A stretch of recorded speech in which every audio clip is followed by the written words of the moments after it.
तो रुको जरा, सबर करो। भैया कुछ पैसे दे दो ना। खुले पैसे तो नहीं है यार, आगे देख ले।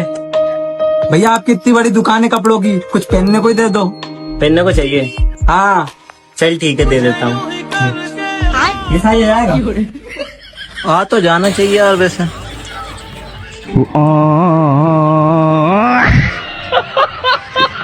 आ तो जाएगी यार। अच्छा इंग्लिश बोल लेते हो? हाँ बोल लेते हैं। बोल के दिखाओ। Nice pic dear, hi reply me, okay attitude, okay bye, I love you. Company के मालिक बनोगे? आजा मेरे गाड़ी में बैठ जा, आजा मेरे गाड़ी में बैठ जा।